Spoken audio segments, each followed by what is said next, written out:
All right, so we're back with this picture that we just left off with, and I just wanted to remind you of it. So this is where we looked at reabsorption. We're reabsorbing 70% at this proximal convoluted tubule, absorbing all of the stuff, and we used glucose as the example of how it gets across. So here's the lumen, there's glucose here, there's sodium here, all kinds of stuff. And the sodium's coming in, glucose is coming in, and water itself is also coming in here. So these things that are transported in with these transporters, all right, so we talked about little transporters there. So the transporters are not infinite, all right? So they don't last forever. So I'm going to erase this, all right? And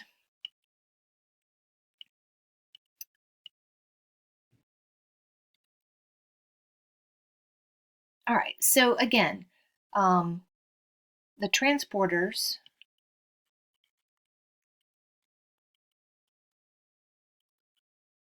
are not infinite. There is a finite number of these guys, okay? So if we look at the different types of the different mechanisms here, okay? So I'm going to put rate over here. Doesn't really matter there. And we're going to look at glucose. So plasma glucose concentration.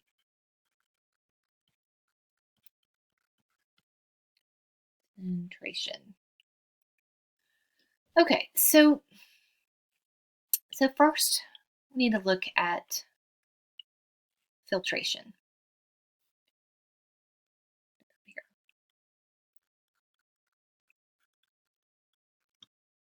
Okay, so filtration rate. So we looked at filtration rate, and in filtration, everything comes out, okay? So there's no limit to it. It's just everything's going to come out that's going through those glomerular capillaries, right? So basically, it's coming. Does it ever stop? Not really. There's no limit to it. It's going to keep coming. If it's there, it's coming out. Okay? So that's basically the filtration rate. Okay, and again, remember, it only occurs in the corpuscle, so glomerulus to Bowman's capsule. All right, so now let's look at reabsorption rate.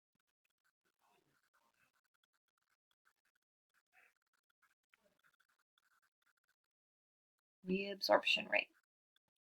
Okay, and reabsorption rate does have a limit. Okay, so has a limit, and that's going to be based on the transporters. Okay, so transporter availability. All right, so if I have my glucose and I'm reabsorbing it, but boom, I run out of transporters. So am I reabsorbing it anymore? No, I'm not reabsorbing it anymore. It's staying in the filtrate, okay? So we call this the transport maximum.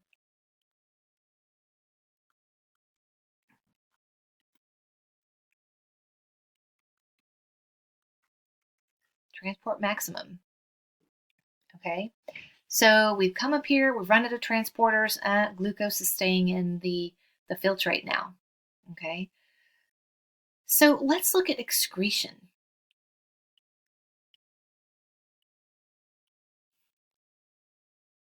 So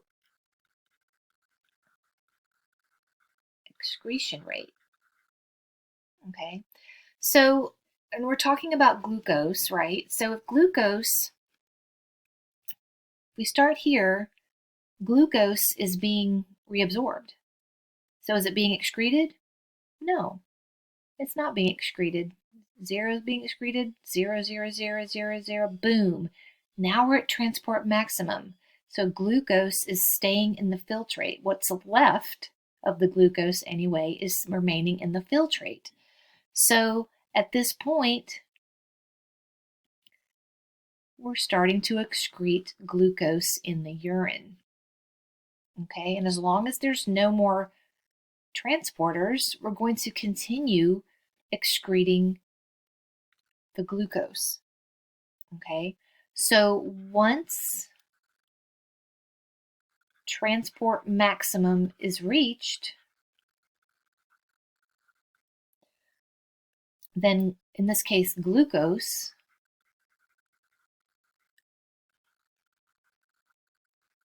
remains in the filtrate and is eventually excreted.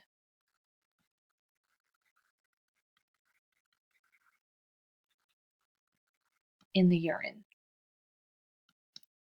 Okay, so in this case, especially with glucose, glucose is kind of a big, relatively large molecule, and as it's leaving, water's leaving too, following it. So we're peeing a lot and getting real thirsty, and that's what causes the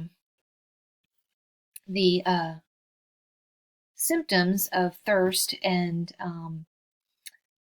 having to urinate a lot if you have diabetes. Okay, so that is transport maximum, and that works for all transporters. All transporters have a finite number. They don't last forever. So that's how we end up with things like glucose in our urine, and it's not supposed to be there.